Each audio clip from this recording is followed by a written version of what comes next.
abro esta mesa que nós temos orgulho de poder distribuir e de nós podermos trabalhar agora sobre o estudo do sabor pela geografia. O meu colega Eduardo e a minha colega Lucilena. Então, acho que você pode falar em primeiro, mas eu queria deixar algumas palavras minhas, viu? O estudo do sabor pela geografia. São umas palavras de Isabel Allende em seu livro Afrodita.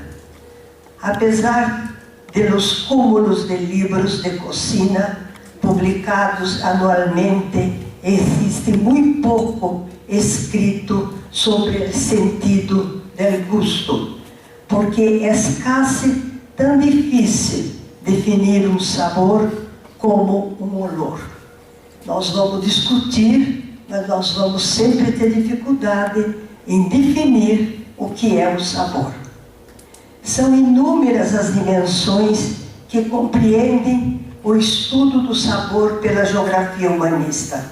Nesta mesa, vamos tentar atribuir um sabor geográfico passando pelos filtros da cultura, da experiência e do imaginário. Sobre a cultura, eu usei a palavra, um livro, Pegando Fogo, de Richard Wurmbrand.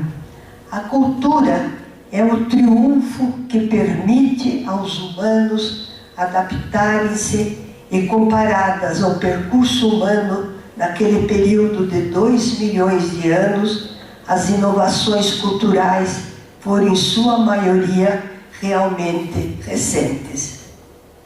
A cultura do sabor aqui será pautada pela surpreendente e emblemática hipótese levada por Richard Wurmbrand em seu singular livro Pegando Fogo, de que o cozinhar os alimentos é que nos tornou humanos. Do ponto de vista antropológico e cultural, o cozimento surgiu quase concomitantemente com o domínio do fogo. O autor defende com muita propriedade a hipótese do cozimento dos alimentos desde os primórdios do gênero Homo. Ao contrário de muitos outros estudiosos que afirmam que a dieta de nossos ancestrais foi por longo tempo crudífera. Ora, o cozimento aumenta o valor da comida, fornecendo energia e estabelecendo uma nova relação com a natureza, dependente de combustível. Esta ideia de cozimento da carne e dos vegetais influenciaram em muitas ligações de vivência, de nutrição, com organização social e espacial. Mudanças anatômicas e fisiológicas responderam biologicamente às adaptações aos alimentos cozidos, afetados pela qualidade nutricional, facilitando a mastigação e a digestão. Tudo isso porque nossa comida se tornou mais segura, criou sabores substanciosos e deliciosos e reduziu o tempo de deterioração da caça e da pesca. Somos os únicos animais que ingerimos as refeições cozidas e temperadas e que dispomos de um órgão do paladar, a língua que nos permite processar sabores de várias nuances, doce, salgado, amargo, ou discriminar texturas diversas. Essas e outras palavras foram baseadas no livro de Wurmbrand. Estamos adaptados ao regime de alimentos cozidos e os resultados impregnaram nossas vidas, de nossos corpos às nossas mentes. Nós somos humanos, somos macacos cozinheiros, as criaturas da chama. A experiência, eu usei o epígrafe de Paul Friedemann, A História do Sabor. Os alimentos e seu futuro são uma questão de sabor, mas também de liberdade humana. A maneira de coletar, processar, vender, comprar e preparar alimentos constitui ao mesmo tempo uma indústria necessária e uma arte cotidiana que expressa o significado de estar vivo. A experiência está engendrada pela existência. Daí, experiência e existência são indissociáveis, segundo Barândula Júnior. Esta indissociabilidade se revela por meio do preparo dos alimentos, procurando acentuar os sabores, com muita adequação, sabedoria e perspicácia de Câmara Cascudo.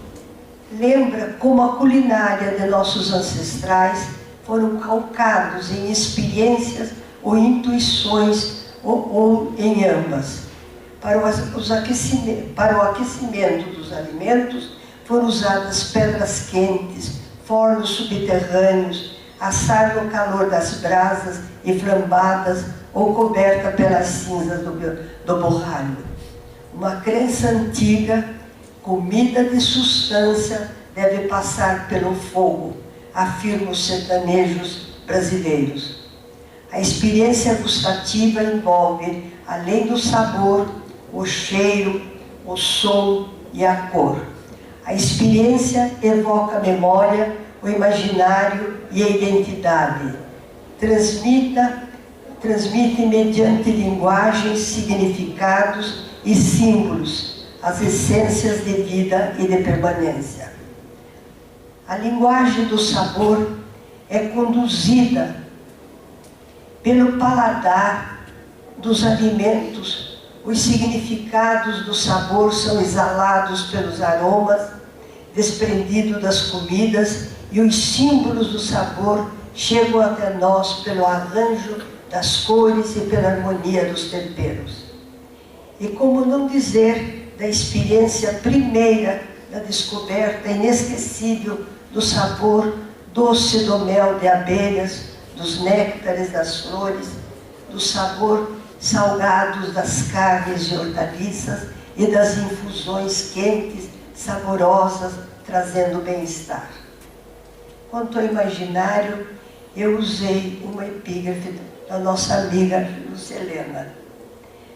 Por mais impalpável e subjetivo, o sabor é um sentido humano manifesto pelo paladar, expresso no gosto, saboroso ou não, doce, amargo, e por mais material que seja, embala os sonhos, a memória, fonte de inspiração poética, tal como se presencia em outras imagens simbólicas. O sabor é fruto da terra, está presente no imaginário da natureza e da cultura. Ora, o sabor imaginário é toda a realidade transfigurada para ser saboreada metaforicamente. É como conservar o gosto de uma lembrança distante no passado ou ainda não provada no futuro. É como atingir um paladar desejado, imaginado e chegar arquejante, como um sedento viajante em busca de alimento de uma água fresca. O sabor é alguma sensação longínqua, como um lugar inatingível, como Ítaca ou Passárgada, sempre procurada e almejada. O sabor imaginário surgiu na busca dos caminhos para as Índias e as rotas das especiarias, tão bem descrito e explorado por Rosa Nepomuceno.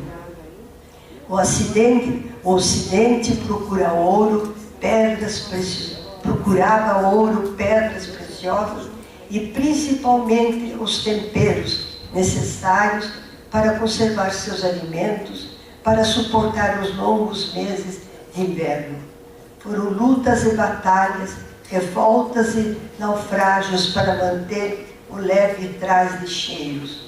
Todos esses vais e vens mergulhou o mundo europeu, povoado de sabores imaginários, às vezes simbólicos, às vezes prenhes de sensações e saboreadas em sonhos, inspirou os poetas e os trovadores e surgiu uma epopeia cantada em verso, os Lusíadas, de nosso bardo maior, Camões. O imaginário ultrapassou as fronteiras do sabor, nos trazendo a cana doce das Índias, o coco das ilhas do Pacífico, os aromas da canela do Ceilão, o cravo das Molucas, o ardor da pimenta do reino do Malabar e a noz moscada da ilha de Banda. Esses sabores pretéritos, então imaginários, hoje no presente, tão difundidos e ao alcance de todo.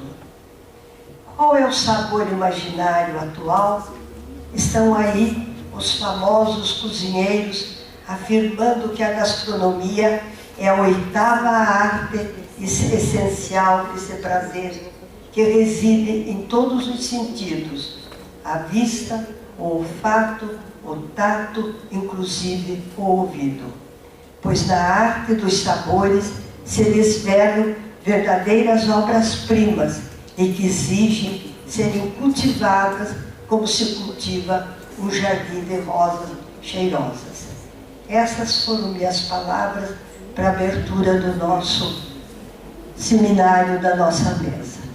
Eu passo a palavra para o meu colega Eduardo Mariano para falar.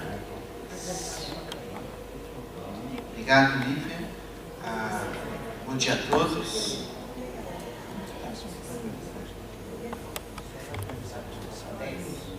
Obrigado. Então, eu queria agradecer muito ao Departamento de Geografia, ao Unesp, pela recepção desse evento aqui. E é claro que está nessa mesa com a Lívia, que, embora a gente já trabalhe junto há algum tempo, acho que eu nunca tinha estado numa mesa junto com a Lívia. E com a Lúcia já, né? Mas é sempre bom, é sempre renovado, né? A Lúcia, que é a minha irmã mais velha, né? Então... Bom, como é que foi? E eu aponto para onde? Para lá? Tá bom, senão eu vou apontar para a tela. Bom, o título que eu preparei para essa fala é Sabor enquanto Experiência Geográfica. Está aparecendo devagarzinho. E, na verdade, ele sugere o propósito de pensar o sabor em sua qualidade de sentido, ou seja, na sua capacidade de perceber o mundo.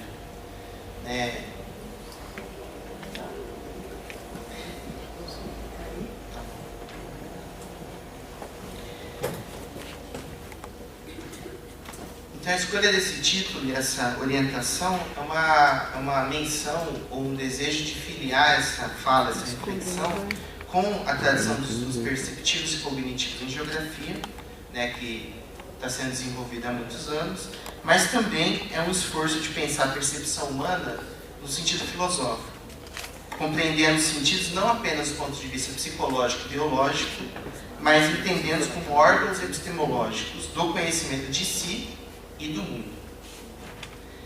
Nesse sentido, como a Lívia já colocou na fala dela, a percepção é ligada diretamente à experiência, tornando o corpo a mediação do ser cognoscente e o mundo. Né? Essa mediação que acontece justamente pelos tradicionais e consolidados 5 sentidos básicos da percepção. Né? A visão, o olfato, a audição, o tato e o paladar. Aí é que está uma tarefa que não é simples, porque a tradição filosófica ocidental de pensamento, ela consolidou uma divisão entre os sentidos que classifica alguns como superiores e outros como inferiores. Uma divisão que vem desde Aristóteles, aliás, proposta por ele. Tá lá, né?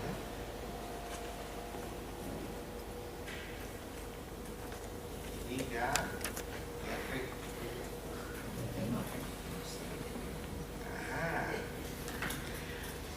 Estão gostando de me atrapalhar aqui. Então, essa divisão que vem desde Aristóteles, ela classificou visão e audição como sentidos chamados por ele de distais. Então, são baseados na distância, né? E o olfato, o paladar, né, relacionado ao gosto, e o tato como os órgãos proximais, relacionados à proximidade direta com o corpo, né? Esse quadro, ele mostra então essa divisão que na verdade é epistemológica entre esses tipos de sentido. Os primeiros, os distais, ligados ao conhecimento, à racionalidade, ao belo, à objetividade e à generalização. E por isso, eles eram associados ao masculino, à eternidade e eram considerados superiores. Já os segundos, os proximais, que estão na coluna da direita, eles são associados à subjetividade, à especificidade, ao conhecimento particular, ao prazer e à dor, à efemeridade e à intimidade. E por isso era considerado, por favor, não briguem comigo, associados ao feminino e enquanto sentidos inferiores. É interessante notar que a base para essa distinção entre os sentidos que Aristóteles estabeleceu e permaneceu sendo retroalimentado e reforçado durante muitos séculos está exatamente no entendimento da relação sujeito-objeto. Ou seja, na posição que o sujeito ocupa em relação ao objeto percebido. Por isso que a base é a distância ou a proximidade em relação do sujeito com o objeto. Visão e audição, eles permitem a apreensão das qualidades do objeto à distância, né? A gente não precisa se envolver com o objeto para poder observá-los, né? Quer dizer, nessa visão consolidada, você não estaria entorpecendo o corpo, você estaria mantendo o corpo puro e o seu discernimento claro, né? A lógica, a funcionalidade e a razão, elas poderiam operar livremente através desses dois sentidos, permitindo a percepção e o entendimento precisos, o conhecimento puro e verdadeiro. Muito diferente é o caso, por exemplo, do olfato, que nós temos que, para ele operar, nós precisamos inalar substâncias mal cheirosas, nós precisamos inalar coisas que perturbam a ordem do corpo. E o tato, que prescinde do toque, que potencialmente é contaminante. E o pior de todos, nesse ponto de vista, que é o paladar, que envolve não apenas o toque do objeto, o paladar é tátil, na língua e no palato, mas a ingestão, que nas palavras de Renteria, uma ingestão que envolve o sujeito não só tocar o objeto, mas dissolvê-lo, destruí-lo e absorvê-lo, tornando o objeto parte do próprio sujeito. Quer contaminação mais forte que essa? O problema desse contato direto e tão íntimo, para essa perspectiva de pensar os sentidos a partir da relação sujeito-objeto, é justamente que o objeto ele influencia demais o sujeito, né? Você rompe com essa distância e o sujeito acaba sendo influenciado e transtornado, entre aspas, pelo próprio objeto.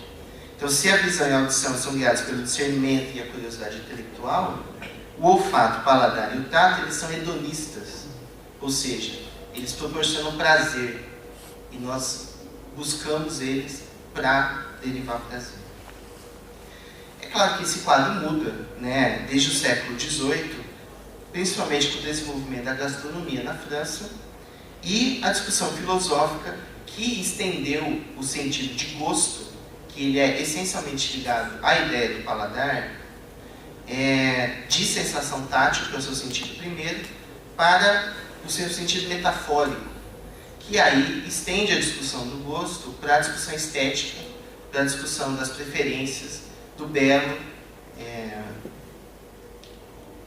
e, portanto, e acaba associando o gosto à ideia de civilidade, de bom gosto, de cultura, de bem viver e assim por diante. Então, uma longa história de oscilação entre essas duas perspectivas sobre o gosto, a metafórica e a da sensação tátil, ela vai se estender e aí acaba, de um lado, transbordando a discussão inicial sobre essa, entre aspas, poluição que a contaminação do objeto pelo sujeito envolvia, mas, por outro lado, acaba colocando os demais sentidos, que eram chamados de proximais, na mesma condição dos outros sentidos, em termos do conhecimento. Por isso, em termos epistemológicos. Quer dizer, se aqui, nessa perspectiva, você tirava a condição de conhecimento... Oh, meu Deus do céu! Por isso que eu gosto de usar o meu. Produzem conhecimento, não se via o olfato, o paladar e o gosto produzindo também conhecimento. Isso vai se reverter, né? A geografia, não é demais lembrar que, historicamente, ela é muito ligada às propriedades visoespaciais, né, que o Balkin chama de graficacia, a imagem e, portanto, a visão. Os geógrafos, eles são muito visuais, treinados a usar a observação e muito ligados à observação da paisagem, especialmente. E pouco nenhuma atenção foi dada ao longo do tempo aos demais sentidos, especialmente esses do gosto, do sabor. Né? Mesmo com a abordagem perceptiva, foi mais dado atenção ao longo dos anos à percepção. Desculpem, à própria visão, né? A percepção visual. Né? Embora, claro, tenha trabalhos isolados que também tentem explorar a percepção tátil, a percepção olfativa e assim por diante. Né? Agora, por que esse silêncio? Né? Por que essa dificuldade em incorporar esses outros sentidos, mesmo na teoria, mesmo nos estudos perceptivos? A razão está exatamente nessa classificação que perdura em muitos círculos, né? Que tornou... que está amarrada à própria epistemologia ocidental, né? Que nega a proximidade e nega a interioridade. Essa perspectiva que dá mais valor à visão e à audição, ela persiste, né? Já que essa relação sujeito-objeto ela continua sendo vista como promíscua na maioria dos círculos acadêmicos e na perspectiva científica. Isso, é claro, muda na perspectiva da filosofia fenomenológica, né, que propõe exatamente diluir essa oposição sujeito-objeto em busca de um conhecimento fenomenal, ou seja, revelado na experiência corpórea do ser no mundo. Esse entendimento ele coloca os sentidos, todos os 5, no mesmo nível, né, e coloca o papel do objeto, na verdade não o papel do objeto, mas o papel da relação sujeito-objeto na produção do conhecimento, entendendo ele como ocorrendo na própria relação, e não no sujeito e nem no próprio objeto. E isso coloca todos os sentidos que nos permitem ter uma experiência do mundo em mesmo pé de igualdade em termos de conhecimento. Experiência que, nesse caso, ela, portanto, é ambidirecional, contando com a participação de todos os sentidos, e o que nos leva, dentro da abordagem humanista em geografia, a colocar a experiência como o principal caminho teórico para a gente poder pensar o conhecimento geográfico de mundo. E nessa tradição nós estamos estudando há muito tempo já as percepções de paisagem, as imagens mentais, a memória, os sentidos da experiência de lugar, as narrativas literárias, as paisagens sonoras e até, ultimamente, as paisagens táteis e olfativas. E aí, como a gente estudaria nessa linha o sabor enquanto experiência geográfica? Será? Talvez a Lúcia nos responda depois, né? Será que nós pensaremos em paisagens gustativas? Ou nós pensaremos em lugares saborosos? Bom, para contribuir com uma agenda de pesquisa nesse horizonte da geografia, eu vou usar o tempo que me resta para falar apenas de 2 ideias. A primeira, o sabor é essencialmente ligado à nossa experiência geográfica de mundo. E a segunda é que é necessário compreender as relações entre sabor e gosto e suas aberturas para uma abordagem geográfica do tempo. Então eu vou passar ao primeiro ponto, né? E para isso eu preciso localizar a ideia de experiência, o que eu estou querendo dizer com ela, em termos da teoria do conhecimento.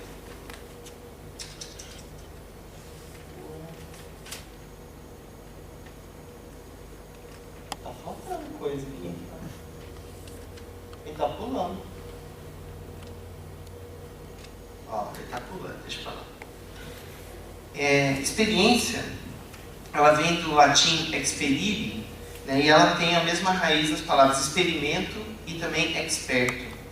E elas têm, desde a sua raiz, o sentido do conhecimento empírico e da relação de testar. Né? Então, desde as origens, como a palavra se desenvolveu, ela está ligada ao contato direto com o mundo, né?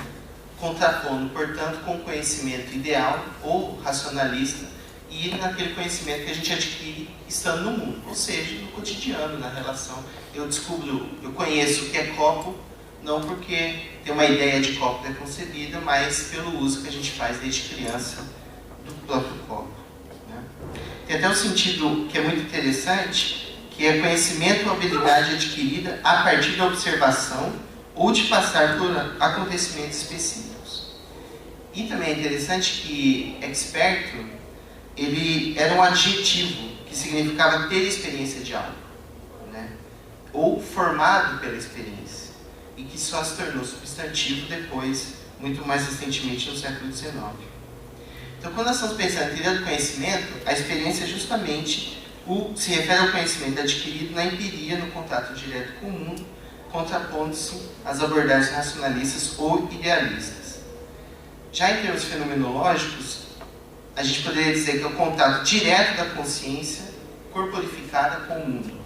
Então, é aquele conhecimento que a gente adquire simplesmente por viver e estar no mundo. Tuan, no seu cérebro de livre espaço e lugar, quando ele está fazendo um capítulo sobre a perspectiva da experiência, ele fala do paladar, mas ele não consegue escapar daquela divisão aristotélica. Né? Tanto é que ele coloca o paladar junto com o olfato como sentidos que não seriam espacializadores. Ele fala da visão e do tato como espacializadores, né? E os demais como não espacializadores. Ele conhece o papel geográfico, mas por quê? Porque os espacializadores, para ele está usando o sentido geométrico. Ele está usando exatamente nesse sentido da distância, mas não na distância cognitiva, necessariamente. Mas ele está pensando nesse espacializador porque a visão nos permite ver distância, e ele está pensando cognitivamente, geometricamente. E o tato também nos permite ver o volume e a forma das coisas. No entanto, a gente pode ir além um pouco dessa ideia e pensar que, se não é espacializador no sentido que ele estava pensando, a partir da ideia de geograficidade do Dardel, nós podemos pensar que paladar, olfato e o tato, eles são espacializadores, eles são... Eu não queria falar um outro neologismo para ficar esse monte de palavra, mas se um permite que a gente se localize no plano geométrico do mundo, os outros permitem adensar e significar os lugares onde nós estamos. Então, nos permite localizar através justamente da experiência direta e do significado que eles dão aos lugares. Isso é algo que relativamente é simples quando a gente pensa que os 5 sentidos eles não operam individualmente. A Lívia também já colocou algumas situações em que os sentidos eles estão bastante comprometidos um com o outro. Tanto é que se a gente quiser estudar um único sentido isoladamente, nós teremos que artificialmente inibir os demais. Né? Se eu quiser estudar só a visão isoladamente, sem os efeitos retroalimentadores dos demais sentidos, a gente vai ter que inibir os outros 4. Por quê? Porque, na prática, a experiência que nós temos do mundo e como nós construímos nosso conhecimento acerca dos lugares, das paisagens, etc., ela tem todos os sentidos trabalham nisso, concomitantemente. Isso também é muito claro que nós estamos pensando no sabor quando a gente pensa a ideia de aroma, né, que a princípio é completamente ligada ao olfato, mas na verdade o aroma ele trabalha olfato e paladar concomitantemente. Né?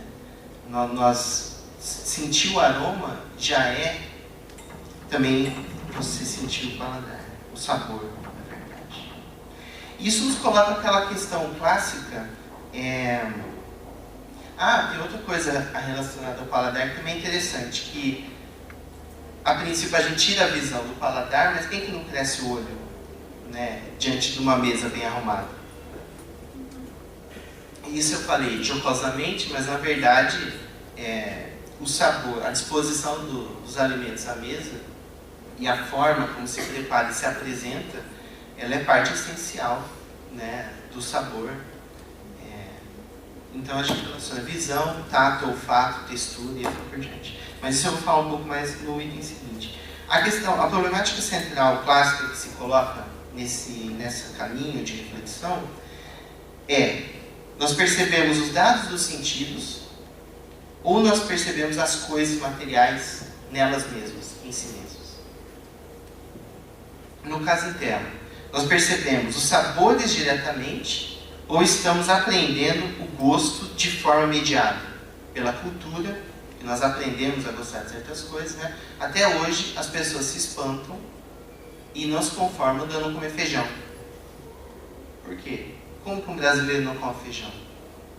Não é uma coisa que não é, porque culturalmente os sabores estão relacionados também. Então, o sabor ele é mediado, ou ele é direto, a gente experiencia diretamente mediado pela cultura, pelo costume, pelo próprio olfato e pela visão. Né?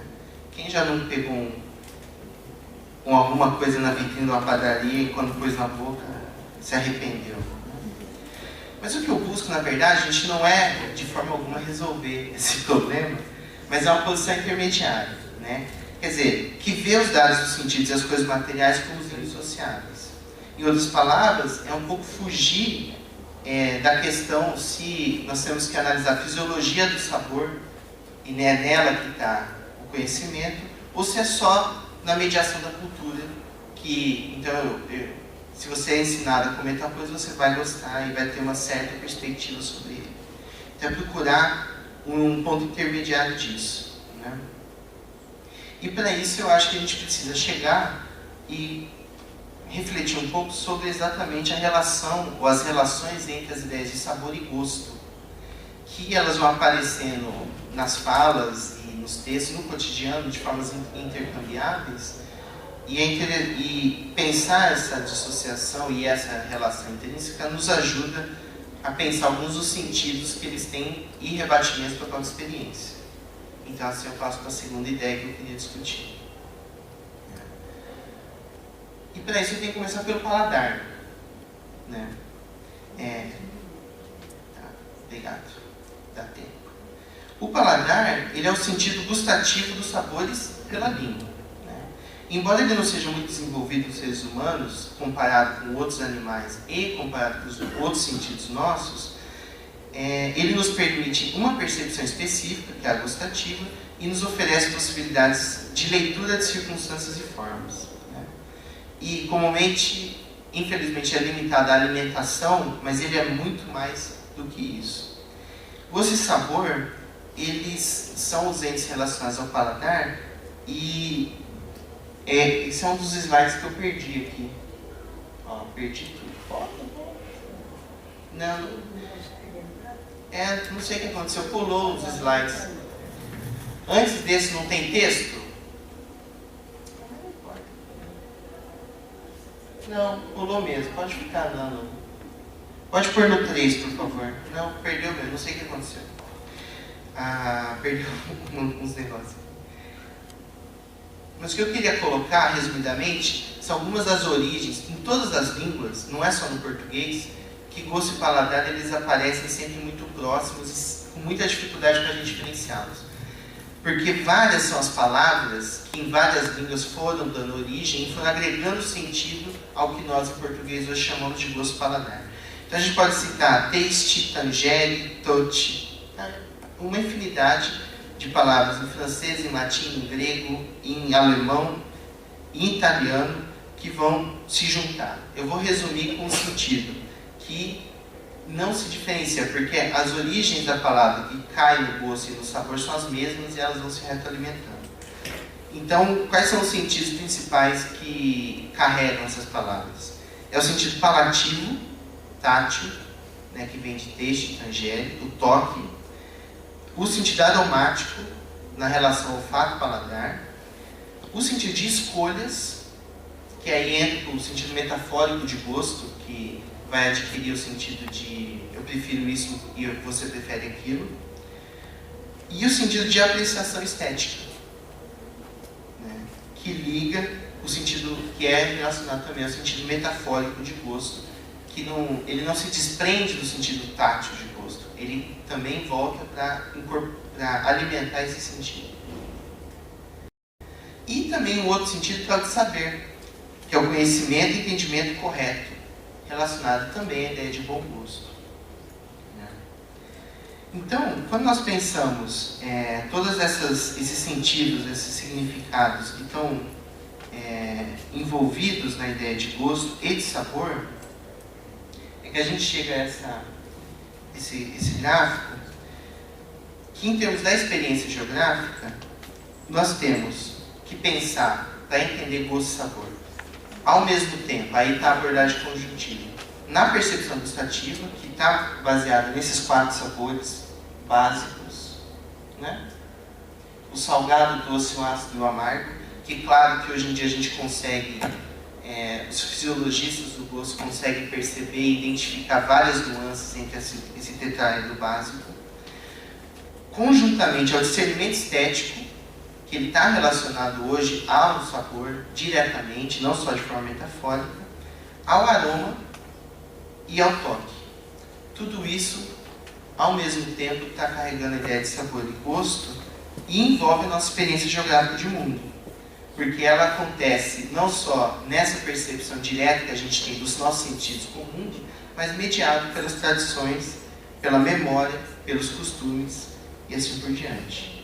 Portanto, o sabor enquanto experiência, ele se dá no encontro intuitivo, que a gente poderia chamar hedonista, em busca desse prazer, mas o encontro desse intuitivo com a racionalização estética. A apreciação daquilo que a gente avalia de uma maneira ou de outra.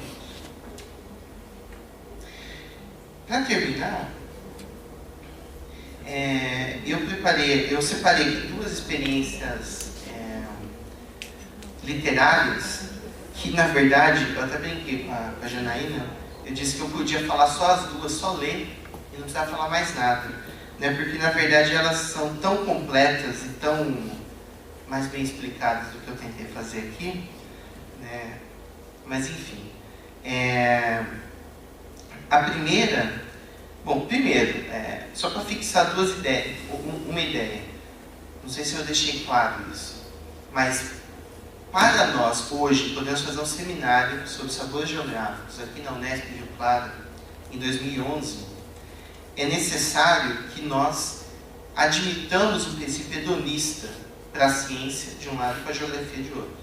É preciso que a gente considere o sentido do sabor como sentido de conhecimento, epistemológico, portanto. Que há conhecimento do sabor, e não apenas o prazer. Ou de outra maneira, que o prazer também gera conhecimento. Afinal de contas, o que nos move cotidianamente na nossa experiência geográfica de mundo? Né? É a racionalidade do ótimo econômico? E aí que eu chego nas 2 experiências. Né? A primeira é do Michel Onfray, que é um grande comensal, enólogo e conhecedor das sutilezas dos sabores. Quando ele foi perguntado, e são só as 2 eu termino. Quando ele foi perguntado sobre sua maior lembrança gastronômica, ele relata no seu livro A Razão Gulosa, A Filosofia do Gosto, que após se debater por alguns segundos, pego de surpresa pela necessidade de precisar um único momento que fosse sublime o suficiente para poder ter essa elegia, ele diz: a ideia me veio como um raio fulgurante do lugar onde ela estava, nos limbos, na memória da criança que fui. Minha melhor lembrança gastronômica era um morango no jardim de meu pai.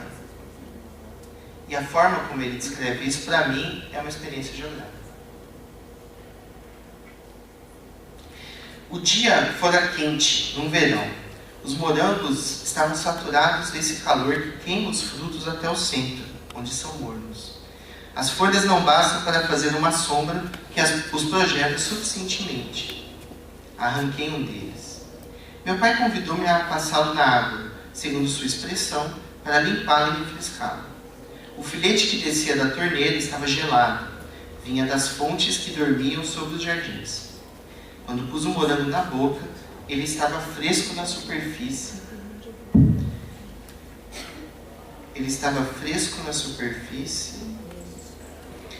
Não entrou? Vai. Então, quando pus o morango na boca, ele estava fresco na superfície e quente na alma. Pele doce, quase fria, polpa temperada.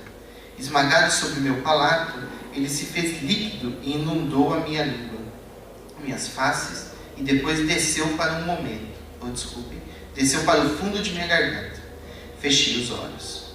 Pelo espaço de um momento, uma eternidade, eu fui esse morango, um puro e simples sabor espalhado no universo e contido na minha carne de criança. A felicidade me roçara com sua asa antes de ir embora. Essa sublime lembrança, ela enlaça experiência, memória e percepção gustativa, colocando o sabor pleno enquanto dados da percepção, tanto quanto coisa material, ao mesmo tempo que é costume, gosto, sensorial ou metafórico. E as experiências, vejam que ele ocorre geograficamente centrado, ou seja, o Onfray, para falar da lembrança, ele não falou das sensações especificamente do que a percepção gustativa dele estava identificando, mas ele teve que colocar no lugar, num tempo, ele teve que contextualizar isso e dar sentido e significado geográfico para além do sabor estritamente ligado à percepção tátil. A segunda experiência é do Italo Calvino, né? Um pouco óbvio para eu falar do Calvino, mas se ele não era igualmente refinado comensal, ele era um literato de mão cheia, né, e sabia como ninguém explorar pelas suas narrativas os detalhes da condição humana. No seu livro Sobre o Sol Jaguar, ele tem 3 contos, cada conto era dedicado a um dos sentidos. Por fim, ele não escreveu 2 deles, mas no sentido dedicado ao paladar, que tem o nome do livro, ele explora os encontros e desencontros de um casal europeu em uma viagem ao México. O casal, desencontrado na cama, mantém a chama acesa apenas à mesa, numa complementaridade entre percepção e discernimento, sintetizado pelos sabores e seu compartilhamento. Porque a mulher era a hedonista, buscando, né, as sensações de saber com o mundo, e o homem era o racional, né, o preocupado em conceituar, né, enfim. Olivia, que é a esposa, ela é guiada pelo prazer hedonista ao conhecer o lugar e aquela geografia peculiar do país estrangeiro, pela variedade de pimentas e sabores, temperos e possibilidades gustativas. E o narrador acaba fazendo a viagem pela percepção da esposa, né, que era muito mais refinada. E é interessante que é só quando eles se entendem por fim à mesa que eles se entendem na cama também, né? E aí eu vou ler esse pedaço para vocês, que eu acho que é quando ele mostra o papel do sabor enquanto experiência geográfica através da ideia de viagem. A verdadeira viagem, enquanto introjeção de um exterior diferente do nosso habitual, implica uma mudança total da alimentação. Engolir o país visitado, na sua fauna e flora e na sua cultura. Não só as diferentes práticas da cozinha e do tempero, mas o uso de diversos instrumentos com os quais se amassa a farinha ou se mexe a panela, fazendo-o passar pelos lábios ou pelo esôfago.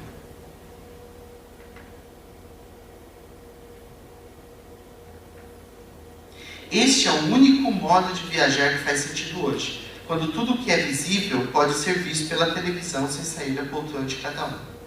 E não se argumente que o mesmo resultado é obtido frequentando os restaurantes exóticos de nossas metrópoles. Eles falseiam tanto a realidade da cozinha, a qual pretendem representar que, do ponto de vista da experiência cognitiva que daí se pode extrair, equivalem não a um documentário, mas a uma reconstrução ambiental filmada no estúdio cinematográfico. Essa introjeção, ela é química, biológica, cultural, volitiva e estética, permitindo assim o conhecimento. Se não o conhecimento puro que os gregos almejavam, acreditando numa pretensa separação absoluta entre mente e corpo, mas o conhecimento volitivo e intencional, hedonista até às vezes, mas que nos move na experiência do mundo. E para terminar, as inscrições de Eufrei e Calvino, elas para mim são tão completas, né, porque elas expressam o sentido que eu estou buscando, né, e aí eu termino entendendo o que eu estava buscando, para sabor enquanto experiência geográfica do mundo, né, qual seja a introjeção que nos torna os lugares que nós vivemos. Obrigado pela atenção.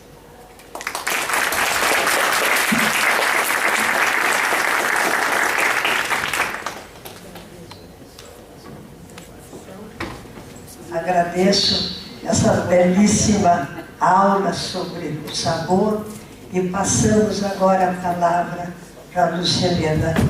Gratão. Você vai usar também a... Eu vou ficar aqui do lado, né? Onde que você vai ficar? Eu tenho que ficar perto de você para controlar o tempo. Não consigo viajar por elas somente no imaginário. Mas eu vou tentar ser tão assim, mais oficiais quanto as apresentações anteriores. Eu como controlar o tempo. Pode jogar na tela, por gentileza? Ou ligo aqui já?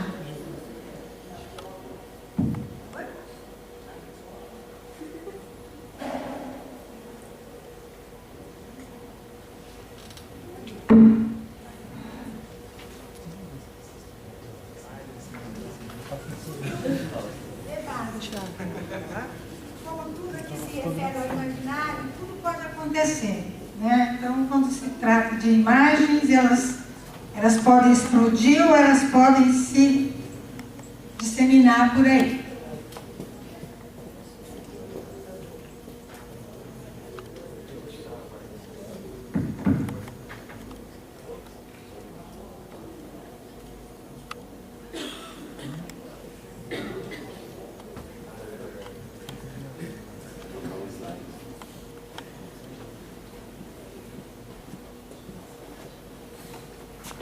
Bom, o nosso tema aqui a ser explorado, para não dizer apreciado, chama-se Sabor e Paisagem à Luz de Bachelard. Então, aqueles que me conhecem já podem imaginar o quanto eu vou viajar, né? Mas eu vou procurar ficar o pé no chão um pouquinho, porque na verdade eu estou procurando a casa, eu estou procurando o enraizamento. Então a gente voa e depois finca as raízes na terra, né? É uma alegria muito grande compor esta mesa para falar de um tema tão gostoso que envolve duas essências geográficas substanciais, especialmente por sentar-me ao lado de Lívia de Oliveira, a grande mestre dessa mesa de saberes e anfitriã dessa casa, e ao lado de Eduardo Marandola Júnior, um pouco distante, esse jovem parceiro de transcursos por essas estradas de buscas. Falar de sabor e paisagem à luz de Bachelard é uma grande viagem pelo universo da imagem, porque Bachelard é só imagem. Mas não só uma viagem pelo universo da imagem, mas do sonho e do devaneio. O universo que nos tem seduzido e incitado à investigação no campo da imaginação geográfica.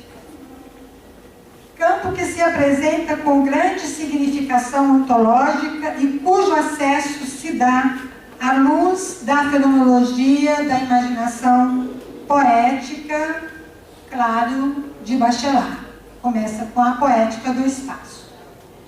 Essa luz que se projeta pelo filósofo francês Gaston Bachelard, que é, antes de mais nada, o filósofo dos 4 elementos da natureza, por isso a nossa viagem pelo sabor como enquanto imaginário, por essa dimensão do imaginário. E além disso, o filósofo é poeta e sonhador. E como nos seduz a sonhar Bachelard. E pela via do sabor, né, principalmente. Bachelard sonha e nos ensina o direito de sonhar. Está numa obra dele, inclusive. Como aponta Peçanha na tradução de O Direito de Sonhar. Bachelard sonha e nos arrasta para o envolvente espaço onírico. Bachelard sonha e nos desvela a essência mesma do poético.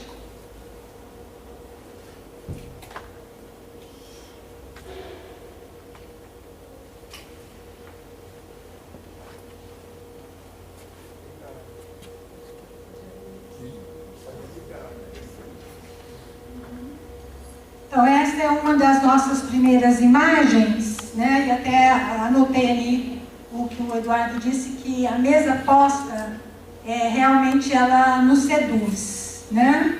E, então, lembrando que o sabor não só está presente numa dessas mesas, dessa natureza, que aguça o nosso imaginário, mas poderia ser uma mesa servida embaixo de um piquezeiro, ou na beira de um rio, ou numa aldeia indígena, né? Mas são essas as imagens da mesa posta. O sabor está à mesa, não importa que mesa seja esta, né? Mas o sabor está sempre à mesa, está sempre exposto, ele está sempre oferecido a alguém para ser degustado.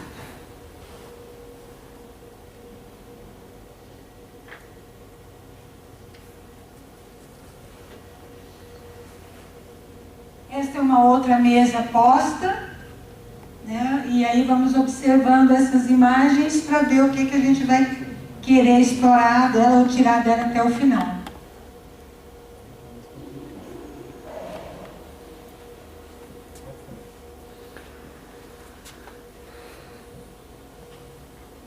O teclado na frente da gente ajudaria bastante.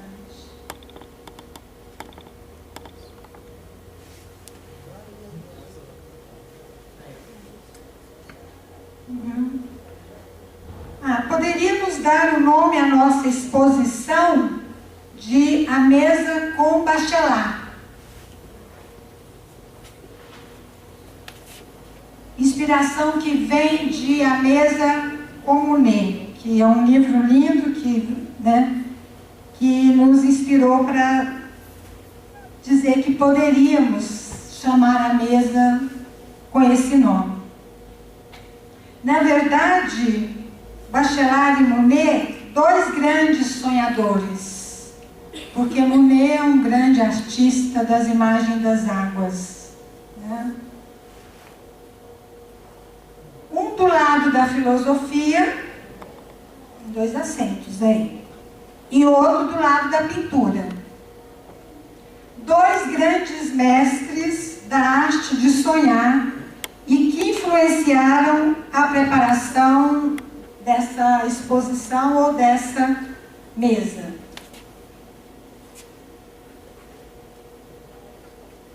A imagem mostrada aqui com Bachelard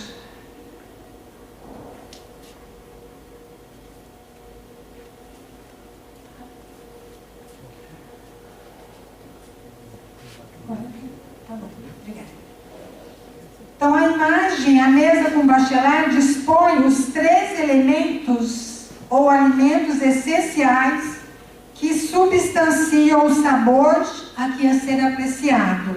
Paisagem, memória e imaginário, como no slide de número 2. Então, a nossa exploração do sabor está contemplado nesta mesa, paisagem, memória e imaginário. E a fala da professora Lívia e do Eduardo, para a gente foi muito substancial, porque eles exploraram, né, o sabor, né, das dimensões muito mais da cultura, que é do aprendizado, como deixou até um certo treinamento, e a professora Lívia e o Eduardo enquanto experiência.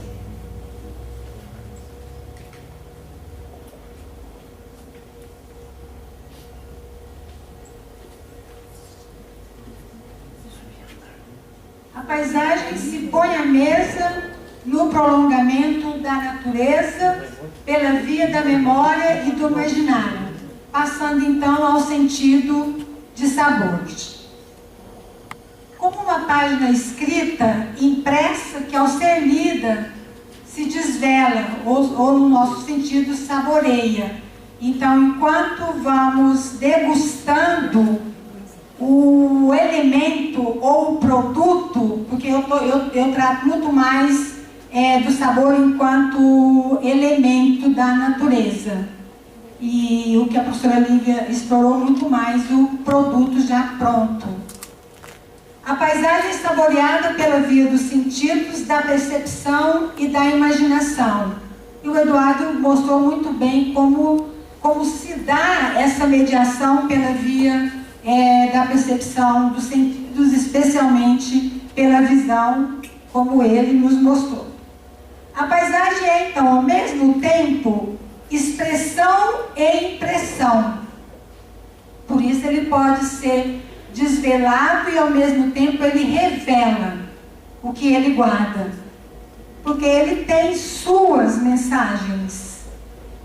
Suas, entre parênteses, porque cada um dos sabores manifestos, ele é carregado dessas mensagens, que podem ser manifestas ou expressas pela cor, pelo cheiro, até pelo som e, claro, especialmente o sabor, o sentido do sabor.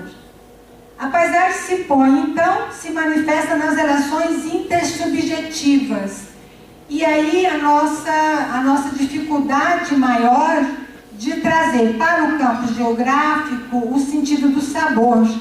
E aquela tabela ou aquele esquema do Eduardo mostrou para a gente melhor ainda isso aí. Né? Então, o sabor, ele é um desses sentidos, ou que eu chamo de uma dessas essências que são, ou que substancialmente intersubjetiva. E por isso ela é produtora de significados.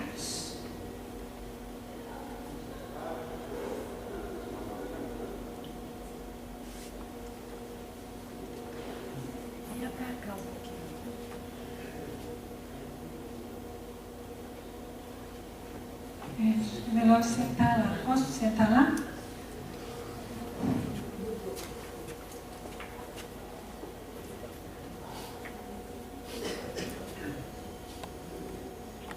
Através das leituras imaginante e envolvente da chama incandescente da luz bachelardiana, é que descobrimos e nos aventuramos para a necessidade, a possibilidade e o prazer de conceder ao sabor o lugar que ocupa a imaginação poética, constituindo assim a projeção da imaginação geográfica pela dimensão da memória e do imaginário. E Bachelard é mestre nessa arte que se põe à mesa, sabor e paisagem, enquanto manifestação da memória e projeção do imaginário numa verdadeira e eloquente explosão de imagens. Portanto, por este raio de deslumbramento e evocação, a paisagem se estende e desvela em sabores. Por isso, não sei se eu estaria falando de paisagens degustativas ou de lugares saborosos. Eu estou falando, na verdade, sabor de paisagem. Seria isso? É o que a gente pode estar conversando depois, Eduardo.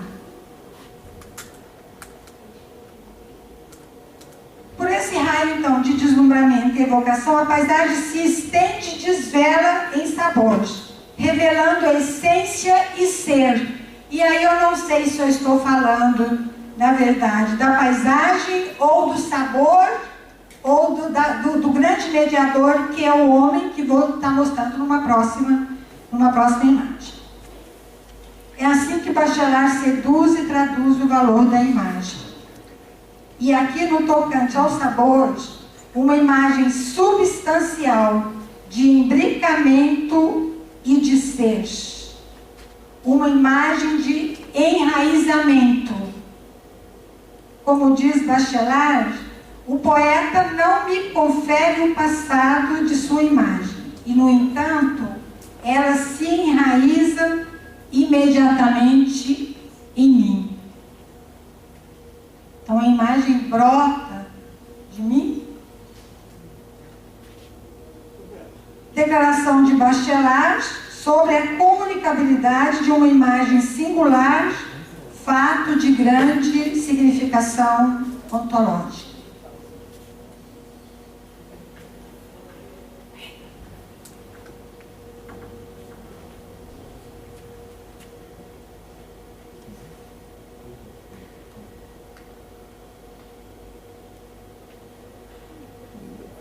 Como explicar essa imagem?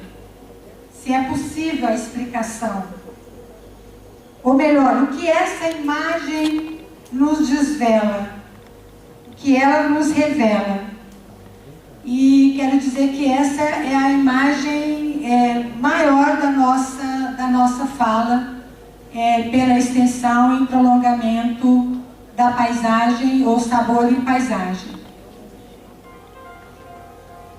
Procurei transformar em imagem visual a imagem que eu tenho do ponto de vista do imaginário da natureza, para trazer essa ligação homem-paisagem, né, que Dardel nos ensina através da sua geografia fenomenológica, experiencial, existencial, e que o Bachelard vai nos conduzir à cultura, além da memória, né? Então, é mais ou menos assim, o que brota primeiro é o sabor, né? Que brota da paisagem, e para nós aqui o sabor ou a paisagem, o homem, que são considerados essências que brotam da terra. O Dardel, pela leitura existencial, né, nos acalenta, dizendo que tudo isso acontece nesse fluxo, o que a gente procurou mostrar em termos de movimento. Então, aqui nessa imagem podemos ver uma verdadeira ramificação. Prolongamento da paisagem, do sabor, ou seria do homem, mas também pode ser da terra.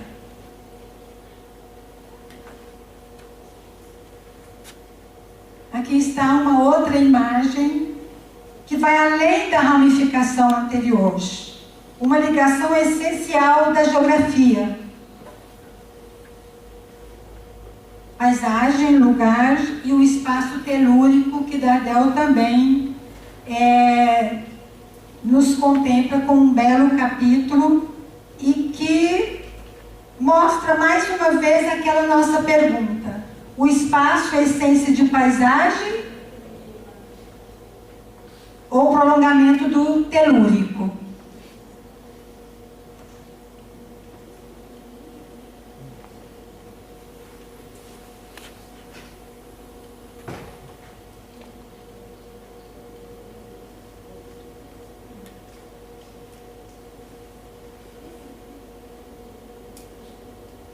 E aí aparece uma outra mediação ou intermediação, que é o lugar.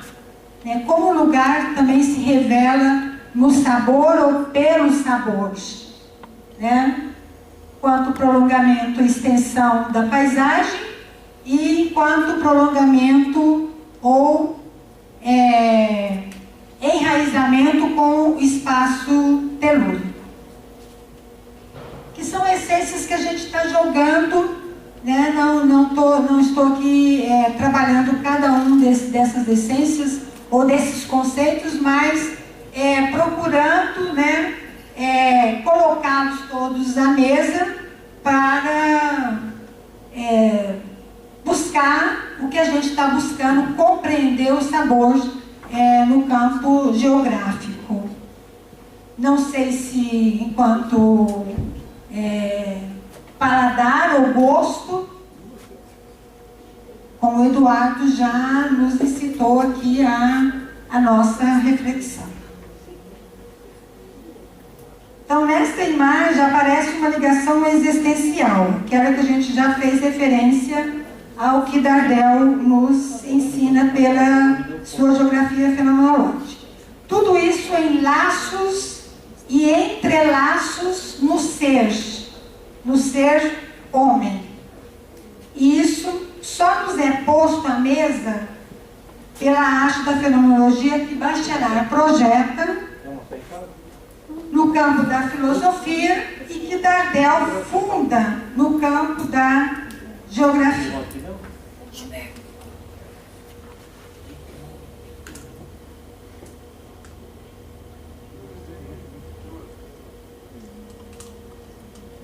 Mais uma vez, essa imagem nos mostra o que a luz de Bachelard, o sabor pode revelar a partir da paisagem, a partir da sua raiz, ou seja, terra, essência, substrato e existência.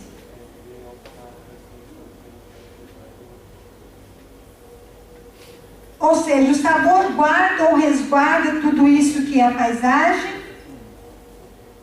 e se guarda, ela, portanto, expressa pelo fio da memória. Então, o sabor é a expressão dessa essência que envolve a paisagem, ou seja, paisagem que envolve memória, memória que brota da terra. Claro, tudo isso manifesto na cultura do lugar.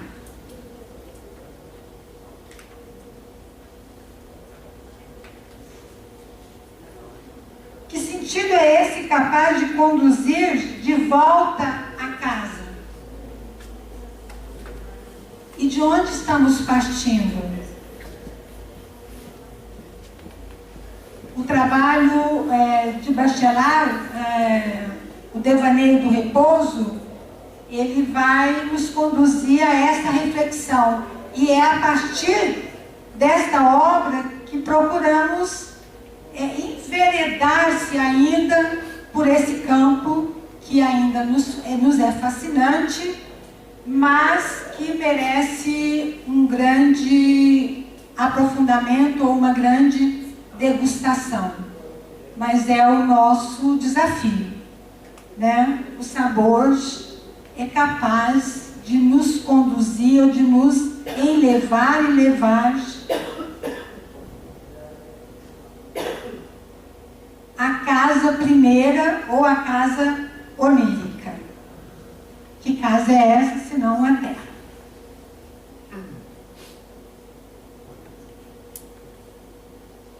Mais uma imagem agora bastante simplificada das imagens anteriores.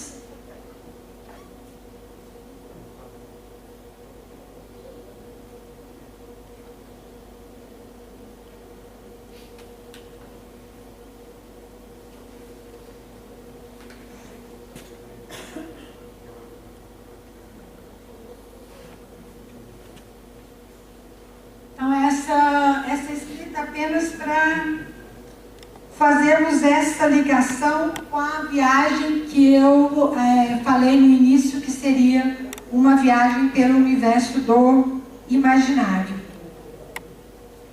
Diante dessas imagens bachelardianas, não temeria em dizer como ele, que seria sem dúvida com o fenômeno poético, que encontraríamos as lições mais claras, as lições elementares no universo da geografia, ou seja, da poética geográfica, essas lições de geografia para aprender a amar seu país de maneira visceral, como escreve Onfray no seu livro A Teoria da Viagem, que é uma das primeiras obras que eu vejo um subtítulo Poética da Geografia. Então esse livro nos inspirou a preparar essa viagem pelo universo do sabor. Que belas lições, lições que levam a nos deparar com a subjetividade tão cara na geografia. Lições aprendidas no pequeno manual de Dardel, de 1952, sobre a geografia fenomenológica, que dá substância ao estudo da paisagem e do lugar, essas duas essências geográficas, e que também Werther dá valores. Uma geografia que recupera a relação visceral do homem com a terra, enraizada na geograficidade, que são aquelas imagens anteriores que nós trouxemos. Por isso, a volta à casa.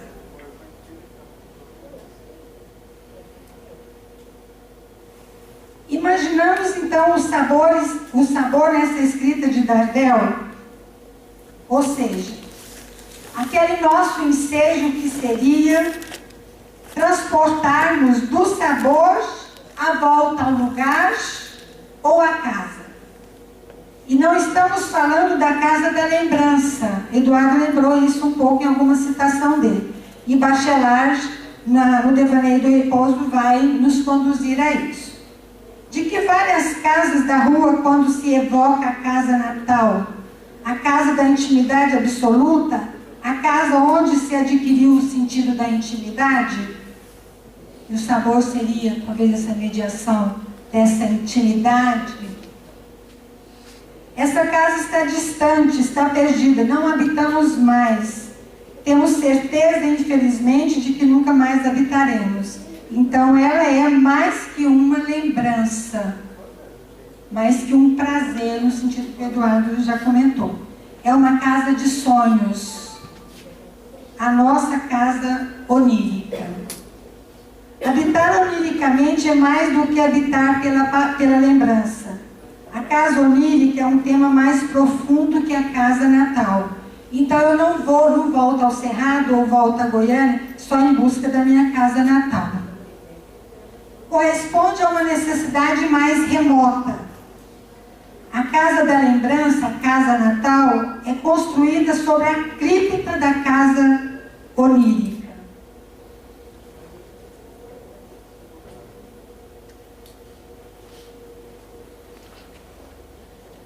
Na cripta encontra-se a raiz, é aquela raiz que a gente mostrou na imagem anterior, nas imagens anteriores.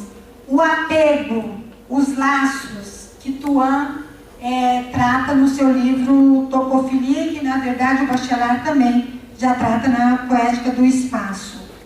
A profundidade e o mergulho dos sonhos. Nós nos perdemos nela, há nela o infinito. Nos revela Bachelard. Sonhamos com ela também como um desejo, como uma viagem que às vezes encontramos nos livros. Encontramos também nos sabores.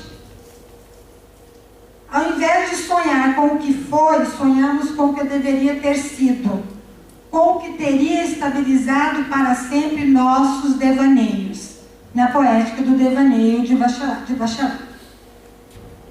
Bachelard, então, com sua luz resplandecente, à mesa dos sabores, nos dá asas à imaginação.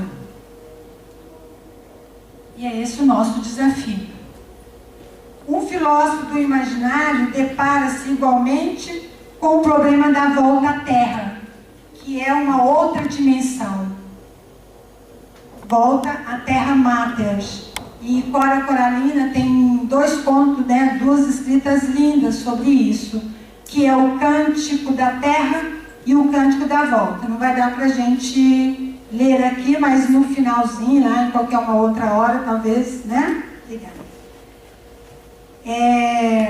esta mesma luz nos sustenta e nos substancia. São duas essências de sabor, sustento e substância. E o Bachelard também trata do elemento enquanto substância, ou a substância enquanto elemento da natureza, do imaginário da natureza, da imagem da natureza que nos retorna via sabor. Assim, uma casa onírica é uma imagem que na lembrança e nos sonhos se torna uma força de proteção. E essa proteção seria buscada por nós no sentido da valoração da paisagem, que é o que nós temos incorporado em textos anteriores, em falas anteriores. Não é um simples cenário, uma simples mesa montada, onde a memória reencontra suas imagens. Ainda gostamos de viver na casa que já não existe, porque nela revivemos, muitas vezes sem nos dar conta, uma dinâmica de reconforto.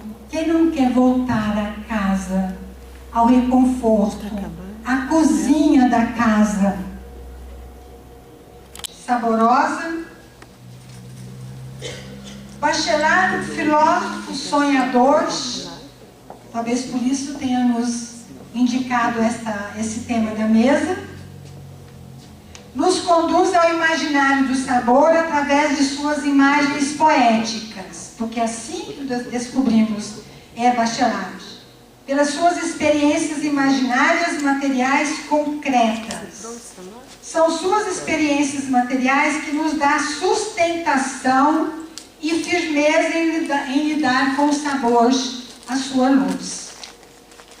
Ele nos encoraja a sonhar e a imaginar o mundo. Tão difícil para a gente. Esse misterioso mundo do sabor. Ao mesmo instante, instigante, mas misterioso. Bachelard permite-nos inaugurar uma reflexão sobre o trabalho onírico que sirva para realçar sua diferença das concepções comuns sobre o trabalho humano. Além disso, nos serve de referencial para que uma consideração sobre as inter-relações entre trabalho, estética e ética. Como poderemos nos surpreender com o mundo em que vivemos se não experienciarmos em sua profundidade imaginária? Gaston Bachelard subsidia tal imaginação ao nos revelar. A despeito de todas as proibições dos filósofos, o homem sonhador quer chegar ao âmago das coisas. O geógrafo também gostaria de estar chegando à essência das coisas, e para nós aqui, pela via do sabor, estou nem chamando de sentido do sabor.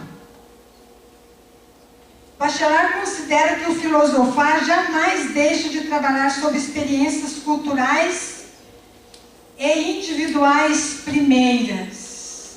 Frequentemente insere em seus textos discretas, mas tocantes, recordações pessoais, imagens familiares, como anuncia a Peçanha no Direito de Sonhar. E assim, a nossa viagem pelo universo dos sabores não seria também, ou não passaria também, por recordações pessoais e imagens familiares? E assim, então, com esse corpo de imagem à luz de Bachelard, acessa-se o instigante, sedutor campo dos sabores, que atrai aqueles que se deixam levar, ou que queiram se levar de volta a casa e ao gosto da poética da terra, se deleitam aos sabores da paisagem. Muito obrigada.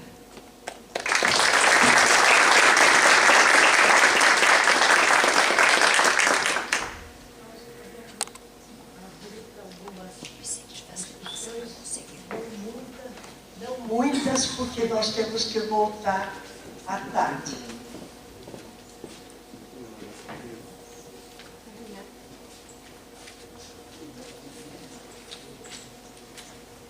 Tem alguma questão?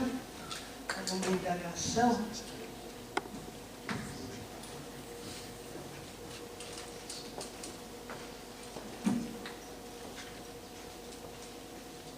Bom dia a todos. Meu nome é Sandro Dias, eu sou do Senac, de Águas de São Pedro, e também da Unicamp. Eu trabalho com a história da gastronomia e algumas questões me são caras nesse momento. Eu ouvi o professor Eduardo Marândola falar sobre os condicionantes do gosto, achei muito interessante, e também a professora Lúcia Helena falando sobre esse retorno dado pela natureza por Bachelard, né? E fiquei pensando, uma das questões caras hoje à gastronomia é a questão do território, né? Os franceses vão chamar isso de terroir. E esse território, ele aponta não só para a questão do clima, da própria geografia e das lembranças, né, da memória, do gosto, mas também para a questão da sustentabilidade. Então, gostaria que vocês comentassem um pouco também nessa direção. É isso. Obrigado.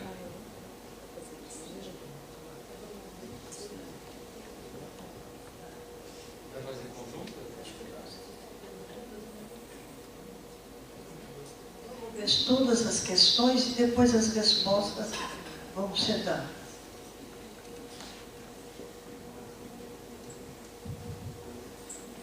Primeiramente, bom dia a todos. Meu nome é Tiago, sou do programa de pós em Geografia aqui da Unesp, aluno de doutorado. As apresentações com relação aos sabores até me lembraram algumas cenas, inclusive do cinema. Acho que até uma imagem que me recorda muito daquele desenho do Ratatouille, quando ele faz o prato e a pessoa que experimenta lá, ele retoma aquela lembrança de infância. Essa questão dos sabores é interessante porque ela dá alguns sentidos que é como se você visse uma cena de ação no cinema. A cena em si não teria tanta emoção quando você coloca a música. A música, ela traz esse adicional a mais na cena. Ela emociona, ela cria um clima, tem uma paisagem. Uma das relações que eu acabei vendo aí é com relação àqueles sabores que nos são caros no cotidiano, aqueles da infância, do nosso espaço de vivência, e talvez podemos pensar, até como no caso do turismo, você buscar sabores exóticos, ou seja, aqueles que estão fora do cotidiano e que você vai experimentar e buscar. Acho que isso leva até uma discussão daqueles sabores que são aqueles da vivência e aqueles que você vai buscar como uma forma de primeira experiência até lugares e cozinhas exteriores. Acho que isso seria até uma forma de você provar diferentes lugares e espaços, mesmo não estando, embora reconhecendo que você ir no lugar e comer e sentir não só a cozinha, mas a paisagem, a região, vamos dizer, a experiência maior. Mas você faz até uma busca por esse exterior quando você vai provar essas comidas exóticas.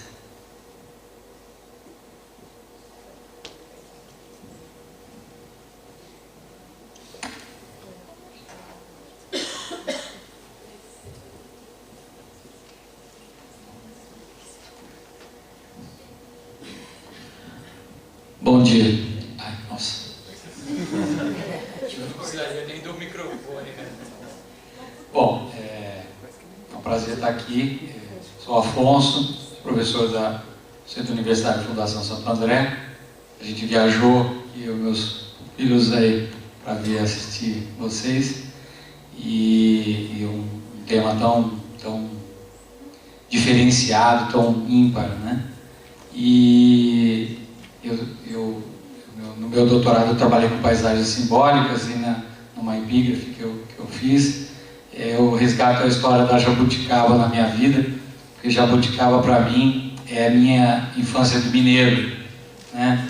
E a minha raiva hoje de nunca conseguir chegar na época de Jabuticaba, lá em Três Pontas, no sul de Minas.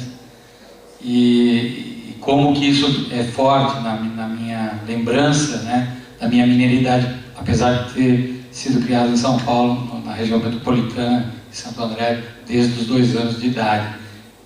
E eu nunca deixei de ser mineiro por causa da Jabuticaba.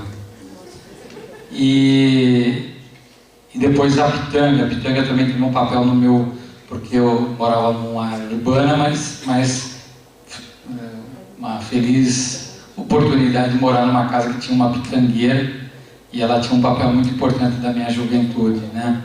E eu acho que a mineiridade é muito reforçada pela questão do sabor, né? Eu acho que essa ideia da comida mineira tem que ir para todo lado hoje, né? Porque é uma comida muito saborosa, mas não tem nada melhor do que... Tá ruim, hein? Desculpa. Não tem nada melhor do que ir na casa da nossa avó, de algum parente em Minas, e comer na cozinha, no lugar onde tem um fogão de lenha. Aliás, a cozinha é o lugar mais importante da casa, né?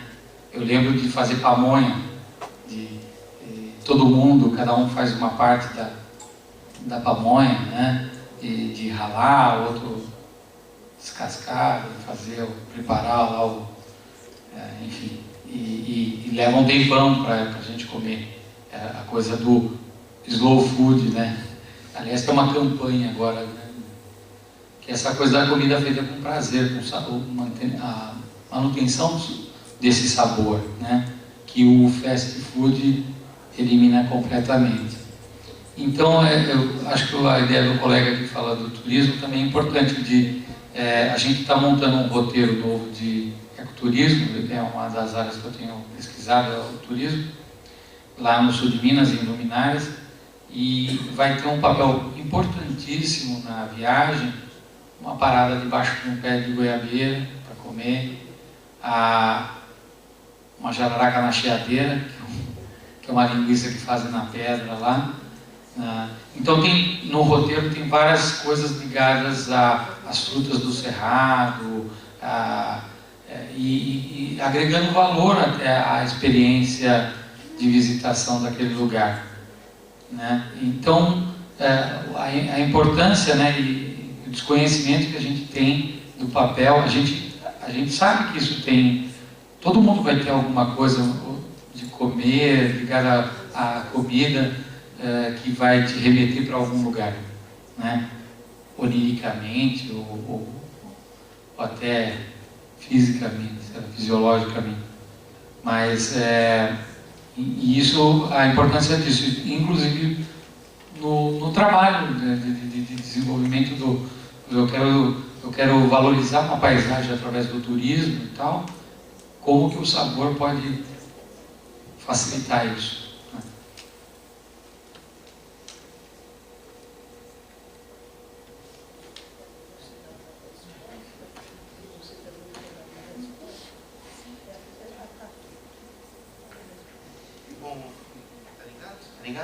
Obrigado pelas perguntas, pelas colocações.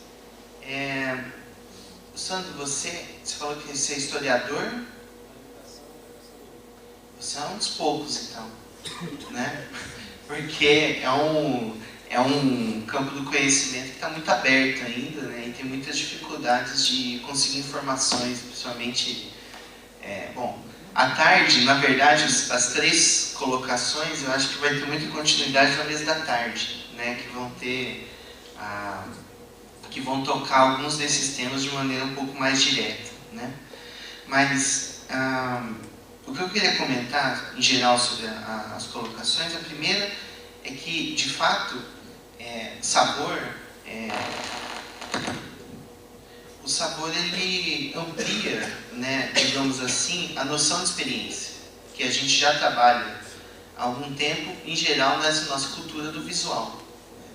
Então, quando nós pensamos em movimento de resistência, quando você pensa em turismo, você pensa em autenticidade dos lugares, você pensa em resgate de identidade, e e tudo que está relacionado a isso, você falou de mineridade, etc., na verdade, pensar a experiência de uma maneira ampliada em todas as suas dimensões, nós estamos reforçando e criando ou abrindo portas diferentes para o enraizamento, né, com diferentes fins, com diferentes objetivos. Enquanto a gente continua apenas concebendo a nossa experiência com os lugares como se fosse apenas visual ou da memória mesmo, que também pensar que a gente só está ali porque os pais estiveram, os avós estiveram, etc., também não é assim que acontece. Nós estamos ampliando as possibilidades de interlocução com esse tipo de temática, né? E não é à toa, não é gratuito, né? Você vê que sempre quando a gente fala sobre sabor, todo mundo lembra e tem, da própria experiência, elementos para falar e para ter plena certeza de que isso tem relação com geografia, em relação com história, em relação com tudo, que faz parte da gente. Mas aí a gente não consegue legitimar. Será que a gente tem que ouvir certas coisas, por exemplo, como não vai me dizer que o sabor do café é diferente em cada lugar, para deslegitimar a geografia, pensar a dimensão do sabor. Agora, não vai me dizer você que o café é igual em todo lugar, não é igual na minha casa, na esquina, né? Tudo é diferente, né? O porquê você está tomando, os objetos, a forma de fazer, tudo é absolutamente experiencial. Especificamente sobre a dimensão da lembrança, é interessante isso, porque a gente sempre, claro, que experiência e memória são intimamente relacionadas, né? E quando você pensa em termos daquilo que é importante, daquilo que nos ajuda a nos colocar no mundo, quer dizer, nos ajuda a nos identificar com a auto-identidade e a identidade coletiva, é claro que o sabor está perpassando, intimamente ligado a toda a nossa, de forma ampliada e completa, a nossa percepção e experiência do mundo. Agora, sobre as perguntas específicas, quem vai ter muito o que falar é a Luciana. Especialmente no turismo, sustentabilidade. Para mim, mas tudo bem, espero que eu dê conta. Eu acho que as questões que nos foram trazidas para cá, elas são bastante convergentes, né? Até porque o sabor, a essência do sabor é convergir, né? E se converge e dissipa. Acho que a gente pode pegar essa outra imagem que brota agora. Sandro, que bom, historiador da alimentação, né? Aqui contribuindo com a gente, para a preparação de um outro texto, a gente leu um trabalho de uma historiadora também lá de Goiás, que trabalha a tradição, né, paisagem, tradição e comida, e que, nossa, é muito gostoso também de ler esses trabalhos que tratam a alimentação por um outro olhar, né? Então, que bom, bem-vindo ao nosso evento, um outro prato, né, para ser saboreado. E aí você tocou numa questão essencial mesmo, né, que é a da questão da sustentabilidade, e que vai pela via do turismo, como foi a intervenção também, né, do Tiago e do... Claro, né, eu esqueci o teu nome, Afonso. Né? A questão da sustentabilidade é pela via sabor de paisagem, né, nesse sentido. Porque enquanto você está explorando o sabor no turismo, enfim, nas trilhas, como faz o Afonso, ou na mesa, no restaurante, né, no hotel, enfim, Água de São Pedro, enfim, né, é explorar o sabor de paisagem, ou seja, explorar a paisagem no sentido da sustentabilidade da paisagem, também pelo sabor, aliás, pela via do sabor, né? Eu acho que você tocou na questão dos terroirs, que eu não estou estudando, né? Embora outro dia, com o acesso de um livro, A Geografia do Vinho, fiquei toda toda seduzida para a questão dos terroirs, né? E, então, eu acho que a questão da sustentabilidade passa por aí, da valoração da paisagem. Não vender, não só apenas vender por vender o produto, né? Enquanto apenas renda. E quando a gente está falando de sabores mais ligado à paisagem, aos lugares, ou à casa onírica, ou à nossa terra, o nosso olhar atento, ele se orienta muito pela questão da sustentabilidade. E o sabor que eu venho mais explorando, que não é o caso aqui, a gente tem percebido uma devastação total do sabor. Ou seja, uma devastação total da paisagem que nutre a população desses lugares com os sabores desses elementos da terra. Então, acho que é o que eu teria para te dizer. Tiago, que bom, né? Que bom revê-lo noutra mesa, né? A questão das cenas, as cenas da comida, em todo momento ela é fantástica. Né? Você vê a festa dos produtos da terra em rituais indígenas, por exemplo, é um verdadeiro êxtase. Né? E no filme, né, está aí o testemunho de que pode o sabor nos conduzir à explosão de novas imagens, porém imagens que brotaram daqui e que retornam. Esse é o sentido de imagem que a gente tem aprendido, ou procurado aprender um pouco com Bachelard.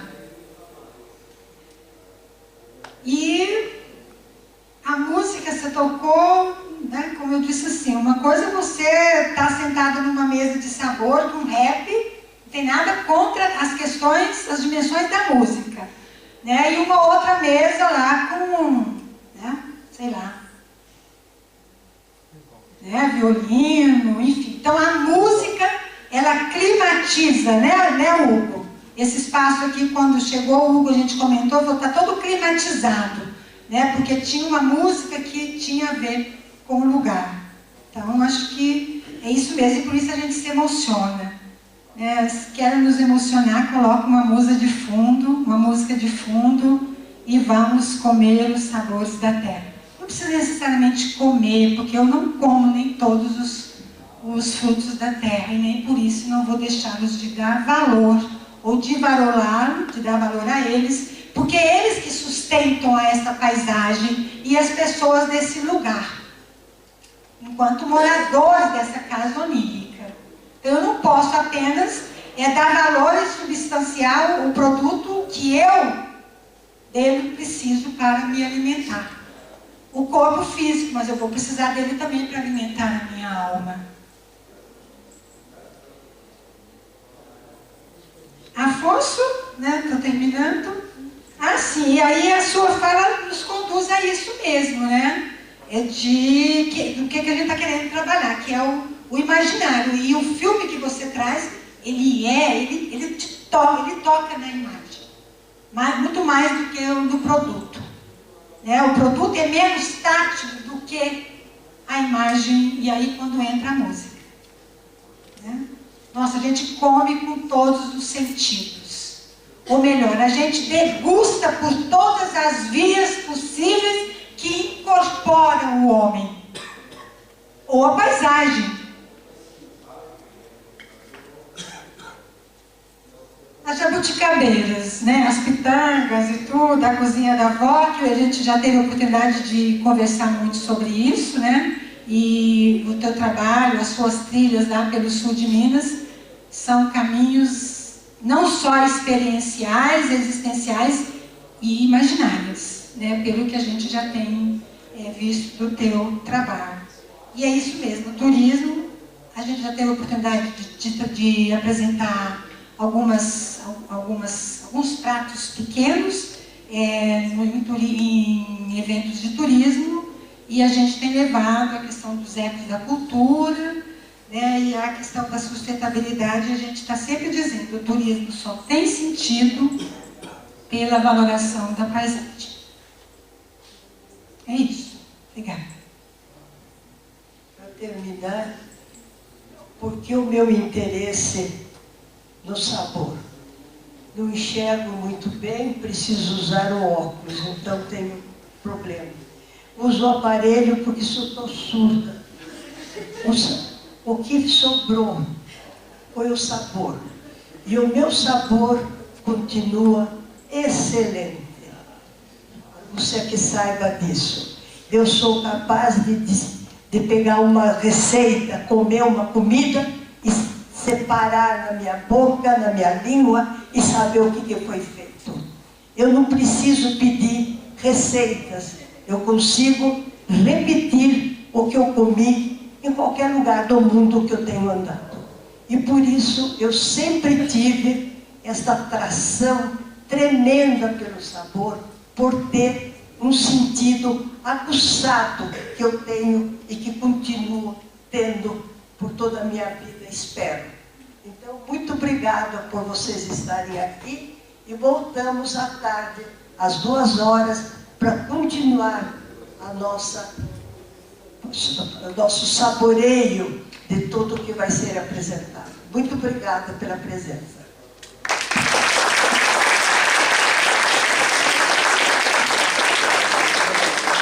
Encerrada esta sessão, agradecemos a presença de todos e lembramos aos participantes que reiniciaremos os trabalhos às 14 horas com a mesa redonda intitulada Ao Sabor dos Lugares, Cultura e Paisagens Brasileiras. Obrigado.